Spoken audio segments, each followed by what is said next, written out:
Hello, my name is Drew McManus and I'm your conservation agent. I'm primarily responsible for administering and enforcing the Massachusetts Wetlands Protection Act and Mashpee's local Chapter 172 wetland bylaw. The Conservation Commission voted to submit articles for the May town meeting consideration that propose amendments to the Mashpee's wetland bylaw, Chapter 172, that would increase the wetlands jurisdiction from 100 feet to 150 feet from a wetland resource area, and also that would increase the current minimum required naturally vegetated buffer strip from the wetland resource area from the current 50 feet to 75 feet.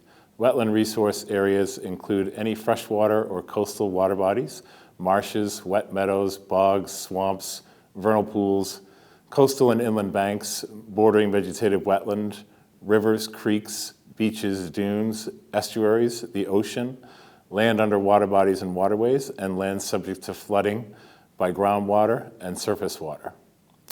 The Conservation Commission's primary interest in these regulatory proposals are twofold. Number one, mitigate impacts to water quality as a result of nutrient loading derived from stormwater flowing across pervious and impervious surfaces directly into adjacent or nearby wetlands.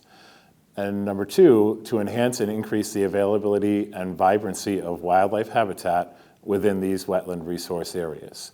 The currently required 50-foot wide naturally vegetated buffer strip provides approximately 60% removal of sediment or other pollutants.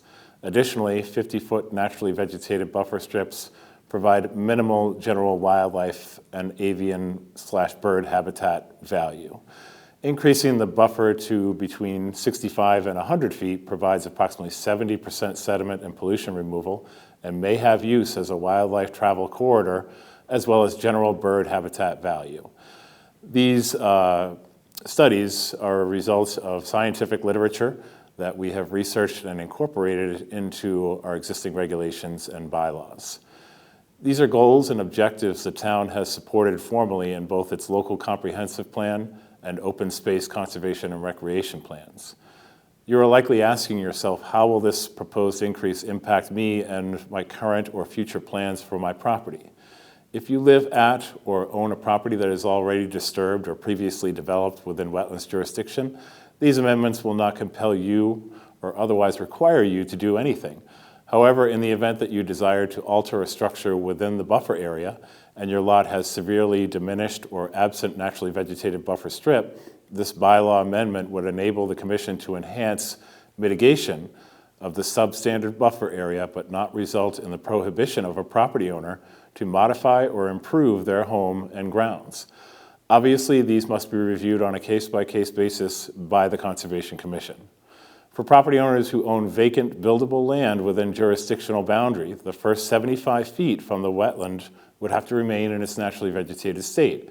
If your lot does not have adequate width and this buffer requirement would render your lot unbuildable, there is a waiver of standards that would apply and you can apply for. The purpose of this bylaw is not to remove the ability of any property owner to build on what is today a buildable land area, but to improve the substantially diminished naturally vegetated buffer areas along our coastline and inland water bodies.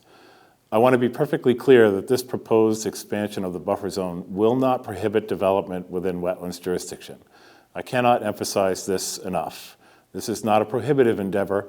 It is an opportunity to improve upon the environmental values residents appreciate and respect for the betterment of Mashpee.